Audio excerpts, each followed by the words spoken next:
প্রিয় সপ্তম শ্রেণীর শিক্ষার্থীরা, শুভেচ্ছা নিও। আজকে আমি তোমাদের বাংলাদেশ ও বিশ্ব পরিচয় বিষয়ের প্রথম অধ্যায় থেকে অনুশীলনীর সৃজনশীল প্রশ্নের সমাধান করে দেব। প্রথমে তোমাদের বলবো, যারা আমার চ্যানেলটি সাবস্ক্রাইব করো নাই তারা আমার চ্যানেলটি সাবস্ক্রাইব করবে এবং আমার সাথে থাকবে। তাহলে চলো আমরা ক্লাস শুরু করি। প্রথম অধ্যায়, অনুশীলনীর সৃজনশীল প্রশ্ন। লক্ষ্য করো, এখানে দুইটি ঘটনা দেওয়া আছে। ঘটনা এক, দেশের বিভিন্ন ভাষাভাষী লোকের বাস ছিল, কিন্তু শাসক গোষ্ঠী একটি ভাষাকে রাষ্ট্রীয় কর্মকাণ্ডের জন্য নির্ধারণ করে। এতে অন্য ভাষাভাষীরা আন্দোলন করে। আন্দোলনের এক পর্যায়ে শাসকগণ সব ভাষাকেই স্বীকৃতি দিতে বাধ্য হয়।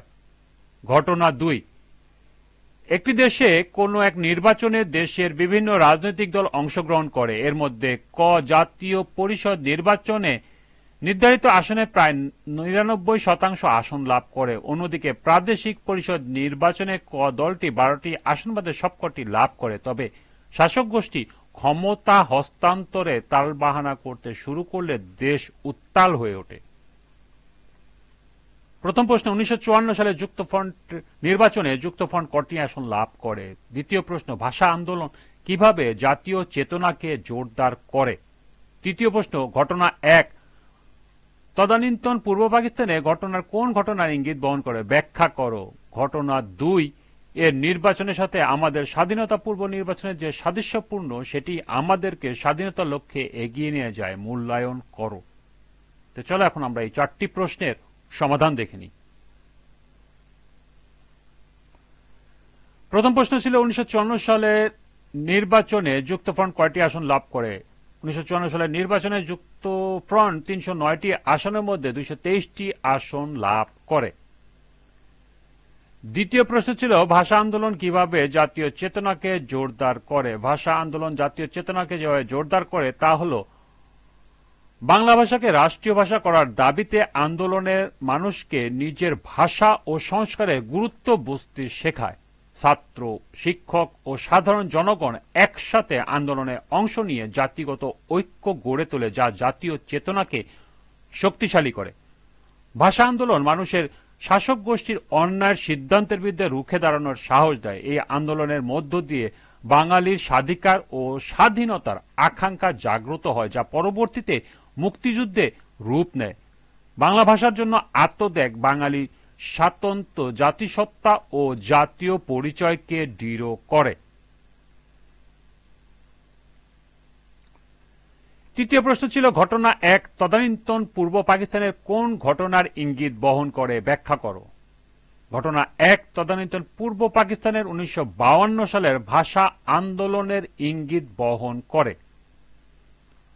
তৎকালীন পাকিস্তানের বিভিন্ন ভাষাভাষী মানুষের বসবাস ছিল, কিন্তু শাসক গোষ্ঠী উর্দুকে একমাত্র রাষ্ট্রভাষা করার সিদ্ধান্ত নেয়। এতে পূর্ব পাকিস্তানের সংখ্যাগরিষ্ঠ বাংলাভাষী জনগণ বৈষম্যের শিকার হয়। এর প্রতিবাদে ছাত্র সমাজের নেতৃত্বে আন্দোলন গড়ে ওঠে। 1952 সালের 21শে ফেব্রুয়ারি ভাষা আন্দোলনের সময় পুলিশের গুলিতে সালাম, বরকত, রফিক সহ অনেকে শহীদ হন। এই আত্মত্যাগের ফলে আন্দোলন আরো তীব্র হয়। শেষ পর্যন্ত শাসক গোষ্ঠী জনগণের দাবির কাছে নতি স্বীকার করে এবং 1956 সালের সংবিধানে বাংলা এবং উর্দুকে রাষ্ট্রভাষার স্বীকৃতি দিতে বাধ্য হয়। উদ্দীপকে দেশের বিভিন্ন ভাষাভাষী লোকের বাস ছিল, কিন্তু শাসক গোষ্ঠী একটি ভাষাকে রাষ্ট্রীয় কর্মকাণ্ডের জন্য নির্ধারণ করে। এতে অন্য ভাষাভাষীরা আন্দোলন করে। আন্দোলনের এক পর্যায়ে শাসকগণ সব ভাষাকে স্বীকৃতি দিতে বাধ্য হয়।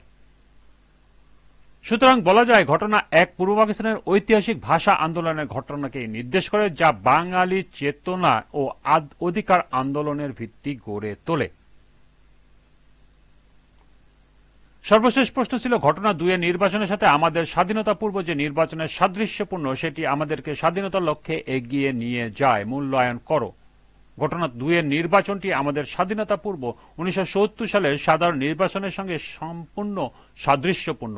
এই নির্বাচনই বাংলাদেশকে স্বাধীনতার লক্ষ্যে এগিয়ে নিয়ে যায়।